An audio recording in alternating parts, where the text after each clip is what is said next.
Hi again then guys, and welcome to another installment of Beards and Cars. You might not have expected that to be an episode of this, given the title, given the thumbnail, etc. But I wanted to do something a little bit different with this particular installment, because of course the nature of Beards and Cars is that we can talk about a lot of different things. Doesn't necessarily have to even be related to gaming, always. It usually is, for obvious reasons, but sometimes I like to talk about stuff that's a bit different, like YouTube in general, and on this occasion I wanted to use it to tell you guys about something which I'm very proud of.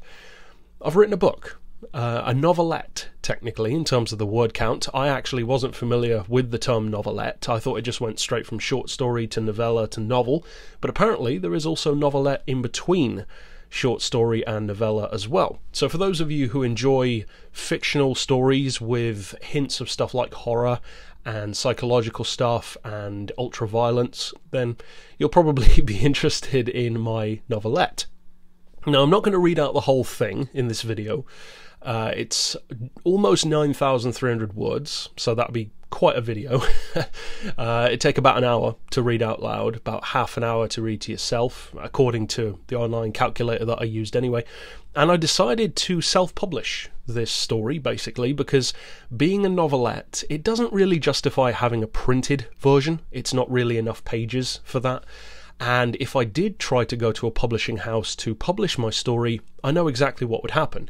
It would end up being in a group of other novelette short stories in a collection of them. And I don't want that to happen. I want it to be able to stand on its own. I don't want it to be playing third fiddle or second fiddle to someone else's story. So I decided to self-publish instead in a digital form. It's not on Audible or anything like that. I wouldn't mind doing that. I could actually read it myself, so I might look into that. But for now, I've decided to self-publish this story, this novelette, which is called Buddy, incidentally. And it's an idea which I first had probably almost 2 years ago now. So I wanted to give you guys a little bit of an idea of what it's about, and also I'm going to read a portion of it for those who are interested in what the kind of vibe of the story is. And also I decided to, as I said, self-publish it, and the way that I've done that is actually through the Pit Crew, which is what I like to refer to the Patreon as. I've added a completely new tier on Patreon, because before we had $1, $10 and $20, and there are various perks and bonuses that you get, like a free HSG t-shirt, making a video with me every month, all that kind of stuff. But I've actually added a new one, because $1 is a little bit underselling my own work as far as a story goes, and $10 is more like the price that you'd pay for a full novel. So that, combined with the fact that quite a number of people have asked me to have a $5 tier because they want to donate more than one but don't necessarily want to donate 10. So I've done that. I've added a new one. Before we had Fan, Pit Crew and VIP. Now we've got Fan. Pit Crew has actually become the $5 tier, and now the $10 Pit Crew has become Pit Manager, and then VIP is staying the same. So Fan, Pit Crew, Pit Manager, VIP. And basically everyone from the $5 tier and upward, so 5, 10 and 20, you get a digital copy of this story sent directly to your email so that you can read it whenever you want. And the way that I'm doing it is that if somebody does want to read this story like they would a book, then you can support my Patreon for 1 month on the $5 tier or above, but in particular the $5, of course. But then if you decide to cancel after 1 month, then you still keep the book, because that's the way I wanted to do it, so that you can just essentially pay $5 and you've got the book for life, just in an email instead of a physical copy. So that's the way that I've opted to self-publish it. There's no middleman, apart from Patreon obviously, but there's no publishing middleman that I have to answer to or meet deadlines or anything like that. We'll see about Audible in future, but as far as the concept, as I was saying, it's probably almost 2 years old now. My original idea for Buddy, I can't remember what inspired the original concept for it, but I do remember that originally Buddy was going to be a YouTube short that I was going to do, which was going to be about 10 or 15 minutes long, with me and a friend of mine from college. But circumstances didn't allow, it kind of just didn't happen, and basically I just let it go. I just thought, well, I can't really be bothered. It's not something that I could really record on my own. I need a buddy to record Buddy, so it just kind of fell to the wayside. Then, however, probably close to a year ago now, I, for the first time, watched the original, I think it's Norwegian version of a movie called Let the Right One In, which if you haven't seen it, you should. It's a really good film, and the main character and the performances of the kids, there's a blonde boy and a dark-haired girl who are both in school, or of school age. As soon as I watched that movie, it actually re-inspired me to rewrite my original idea of Buddy as a movie script instead, and completely change it. It's the same concept, essentially, but to change the way it pans out, replacing me as the main character with this boy. And I think it works way better in that form. So as soon as the movie ended, that same night I wrote out about 40 pages of a script with pen and paper, camera shots, all that kind of stuff that shouldn't necessarily be in a script, but I wanted to put my exact vision for this movie, which potentially was still going to be a YouTube movie, maybe a 60 or 70 minute one instead, so like a feature-length YouTube exclusive movie. But then, as often happens to me, I just run out of motivation. It's not writer's block, because I've actually started writing probably 5 or 6 stories, some like superhero based, some graphic novel based, some sci-fi, some horror, and I almost always don't finish them. And the reason why isn't actually because of writer's block, it's because I didn't realise what kind of writer I was until probably maybe 6 or 7 months ago, or something like that, because I suddenly realised I'm a short story writer, because the ideas that I have don't need filler. So when I was trying to make these long novels, that's just not the way I write. I don't like meaningless conversations and pointless details about things that don't really matter when it's filling pages and pages of a book, when you could just get to the point. And some stories and some writers are suited to that, of course. For me, I'm not. And the thing that actually turned me on to the fact that that was the case was when I started doing the Unsolved Mysteries on YouTube. Because for those who haven't watched those, I've only done 5 episodes. They're in their own playlist. One of them in particular is very popular now. It's got over 30,000 views, and it's about rabies. But what many people don't know, and I'm pulling back the curtain a little bit here, and it's probably to my detriment, but I'm going to do it anyway, those videos are fake. They're actually not real at all. They kind of are. So the way I write them is I wanted to try a different kind of writing. I wanted to do the same style of video that guys like Hybrid Librarian or Dark5 do, as well as a number of others, Danger Dolan, a number of other guys like that. But instead of their purely fact-based videos, predominantly with just text on screen, with very few exceptions, I wanted to narrate it myself, but also I wanted to try the concept of combining certain real-world things that actually did happen with my own fictionalized version. So for instance, again, I'm kind of spoiling it if you haven't watched it, but in my most recent one, and my most successful one, about rabies, half of that story I made up, and half of it is real. But the funny thing is, the half that's real, and the half of it that actually did happen, is more scary. And that's why it gave me the idea to kind of make this fictionalized story around that concept. And I think it works really well, but it was making those videos that are like 3 to 8 minutes long that made me realize that's the kind of writer that I am. I'm a short story writer, or a novelette, or a novella writer. And even my favourite story, called Who Goes There, which is what John Carpenter's The Thing is based on, that's only a novella. It's like 70 pages long. So I have an appreciation for that kind of storytelling, short and sweet, get to the point sort of thing. So I decided to pursue that more myself. So after writing this initial script, or the 30 or 40 pages of Buddy, I lost motivation. As I always do. I don't know why it happens, I just completely lose motivation, even when I still know what I want to do with the story, so it's not writer's block. And probably 6 or 7 months had gone by until last week I decided to rewrite my Buddy script as a story, a conventional book instead. So I set it up, started writing it digitally instead of on paper, so it would be easier to save and correct mistakes and stuff and change ideas. And within the first night, last Monday, I wrote everything that I'd done in the script again, but as a story. So like that equivalent of 30 or 40 pages of script. And I was more happy with it as a story, as a book, than as a script.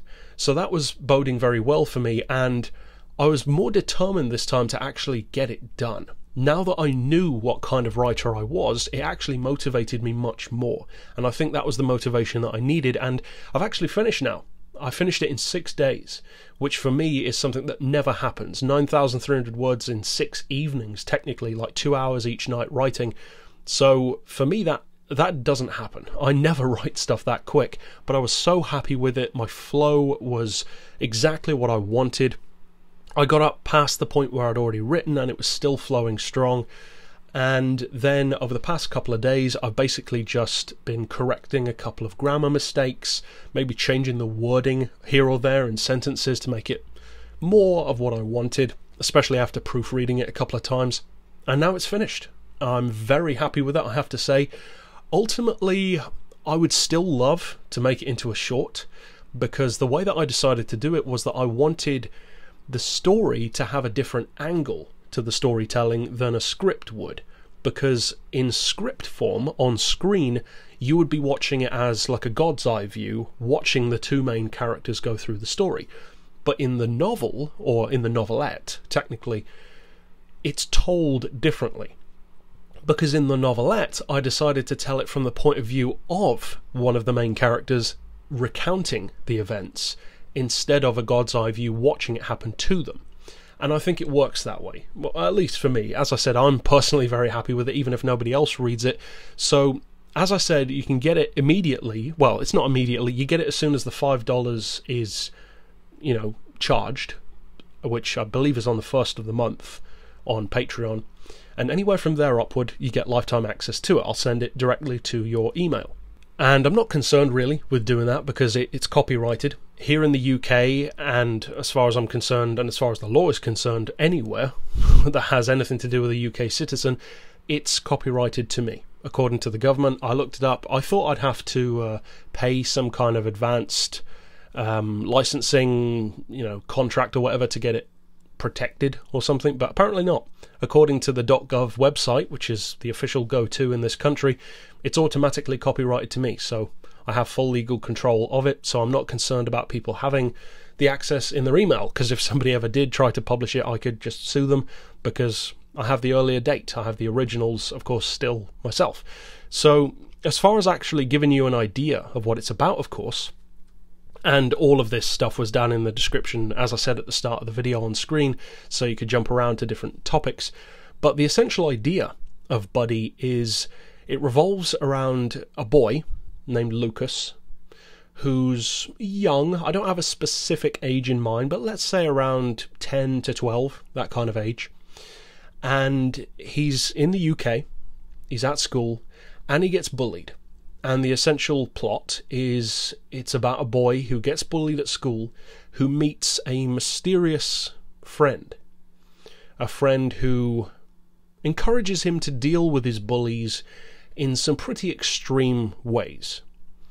And if that sounds like it appeals to you, then it probably will, because it's exactly what it sounds like. It's essentially, as far as genre goes, a coming-of-age horror, with loads of subgenres underneath that. You could also categorize it under elements of drama, psychological case study, psychological thriller, slasher, even like slasher horror. So I wanted it to be ultra violent, but also very, what's the word that I'm trying to think of? Where you can identify with it, basically, where, most people have experienced bullying. And even if you haven't experienced it, you are aware of it. You've seen it happen to other people. So it's something that's kind of a universal thing. And it's just, I wanted to tell the story of bullying and dealing with bullying in a way that I hadn't really seen done too many times before, at least not in the way that I've done it. And that is in a way that, usually coming of age and bullying stories tend to be a bit sappy. They tend to revolve around, love is the key and working together and supporting people, which in the real world is the way, you should do it. But I just wanted to take an alternative look at it and imagine, sure, you're being bullied and being the better person is the right thing, but what if you just decided to be like Michael Myers instead as a response? So that's the essential idea. So, as far as the part which you've probably skipped forward to now anyway, the actual reading of a portion of it, I wanted to read out a bit of it so that you could get a bit of a flair for what is in mind, for the vibe that the story has. And as I said, it's not overly long. You can read the whole thing in like half an hour anyway, which also makes it pretty rereadable, I think, as well. So, without any further ado, here is an excerpt from Buddy. A little later, I walked down toward the one-stop shop, passing the still cordoned-off park, now empty for the night, lit dimly by the yellow glow of the street lamps. Before too long, I came to the row of small shops and businesses where we had been earlier that day to buy Lucas sweets. Most of the doorways were locked up for the night, with the one-stop providing a dazzling white light billowing out of its automatic doors over the street. I knew exactly where our foolish youth of the night would be, and sure enough, there they were. As I turned the corner at the end of the row of businesses, two skinny teens leering over a homeless old boy, lit almost cinematically by a single flickering street lamp above them. They didn't even notice me as I approached them, and as I got closer, their words began wafting into my ears like the stench coming up from a drain. "Come on, you daft prick! What you gonna do?" jeered the first kid, standing there in skinny jeans and a daft-looking beanie hat. "Yeah, faggot! What you doing hanging around here? Shouldn't you be hanging out around the park like a pedo?" chimed in the other. There they stood, two shining examples of what youth can be, standing there like a couple of soggy twats, mouthing off to a guy who'd probably defended them in a war in years past, only to be greeted home with nothing to show for it but emotional shock and homelessness. "You deaf, son?" piped up the beanie kid again, slipping a cheap-looking Stanley blade out of his pocket and clicking the blade out a couple of extra notches. "I bet it was you dunning those little bitches from school, wasn't it?" the second acne-sporting waste of skin chirped in, as the two of them closed in on the old man. As I had been walking closer, I noticed a beer can lying in the gutter, and I picked it up as I walked past. As they moved in closer to him and began to shove him up against the wall, I folded the can and tore it in half, dropping one end to the ground and crumpling the torn aluminium edge into a crude razor. As the discarded end of the can clattered on the floor, one of the teens looked up for a moment to see what had made the sound. Before the second kid had time to acknowledge his friend's gaze, I pulled his head back and pushed out his knee, forcing him to arch backwards against me and lose his balance, falling to a kneeling position. His friend seemed lost as to how to react, since he didn't have a weapon of his own. I gave him some time to ponder on his quandary as I drew the torn beer can across his friend's throat, slicing crudely through his soft skin as blood began steadily flowing down into his shirt and soaking into the dirty grey fabric. "What the fuck?" the second kid began to say, stammering in shock as his friend's eyes rolled back in his head, until he was suddenly snapped back to reality by a stray artery spattering his face with his friend's blood. I let the beanie-wearing brat's body go, and he slumped lifelessly to the ground as his friend frantically wiped at the blood in his eyes. Since he was clearly otherwise occupied by being in shock, I slammed my foot into his kneecap, and he collapsed under his own weight as his leg bowed backwards, howling in pain. The homeless guy was clearly shaken up by the whole ordeal, and he shuffled off into the night as quickly as he could after giving me a strangely puzzled look. Our friend, Pegleg Pete, was still causing quite a bit of noise at this point, so I kicked him in the mouth and broke his jaw. He seemed to more or less gargle on his tongue after that, so I dragged him behind the shops into the darkness of the alleyway and stamped on his head until the gurgling stopped. Another day, another friend in need helped out of harm's way. The homeless old boy may not have stopped to say thank you, but I hoped that he appreciated the help. I decided to wait for Lucas near the one-stop shop the next day, and I could tell that he was curious about the police officers who were now crawling over the street corner where I'd showcased my handiwork the previous night. He seemed a little surprised to see me standing near the bicycle rack outside the shop, instead of our usual meeting point. And so, there you go, guys. That's a little flavour for you from Buddy. As you can tell, I went fairly descriptive on the violent side of things, and if you are a fan of horror and ultra-violent stuff, especially like, I would say, British violent films, you know, like gangster stuff, London gangs, those kind of British gang films, horror films, British horror tends to have a very mean-spirited kind of violence to it, and that was the kind of vibe that I wanted to capture with this story. So if it does interest you, of course, as I said, you can check that out on Patreon. The link is always in the description if you want to just go over there and look at the perks, basically.